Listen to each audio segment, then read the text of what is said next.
அது உருண்டு. உங்களுக்கு கண்ணதாசன் காலத்திலேயும் அந்த மாரி இருந்தது. ஒரு சில பேர் வந்து நட்பாயிருவாங்க. அவருடைய கவிதைக்காக பிடிக்கும் அப்படிம்பாங்க. உங்களுக்கு கவிதை பிடிக்கும், உங்களுடைய வசன வீழ்ச்சி பிடிக்கும் அப்படின்லாம் சொல்லுவாங்க. உங்களுக்கு இவங்க தேவிகா இவங்கெல்லாம் வந்து கவிஞருடைய ஒரு தோழியா இருந்தாங்க, ஃப்ரெண்டா இருந்தாங்க. ஏன்னா அவருடைய கவிதை ரொம்ப பிடிக்கும், பாடல்கள் ரொம்ப பிடிக்கும் அப்படின்னு. ஏன்னா சில பாடல்கள் எழுதும்போது இவங்கள மென்ஷன் பண்ணி இவங்கள மனசுல வச்சு எழுதுவாங்க. அந்த வகையில வந்து பல பேர் அந்த நட்பு இருக்கும். அவர் கவிஞர் அந்த காலத்தில அவரு ஒரு வேற மாரி ஆட்டம் ஆடுவாரு. வேற மாரி அவரு. அதே மாரி உங்களுக்கு ஒரு இதே சொல்லுவாங்க இல்லையா? அண்ணாதுரைக்கு ஒரு பழமொழியே சொல்லுவாங்க.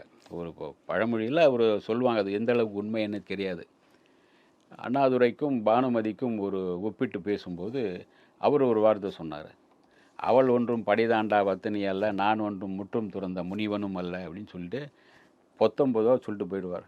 எல்லோரும் இங்கே அயோக்கிய பயல் தான் அப்படிங்கிற மாரி இவரு சொல்லிட்டு போயிருவார். அந்த மாரி. யாரும் பெண்கள் விஷயத்துல யோக்கியம் இல்ல அப்படிங்கிற மாரி சொல்லிட்டு போயிருவார்.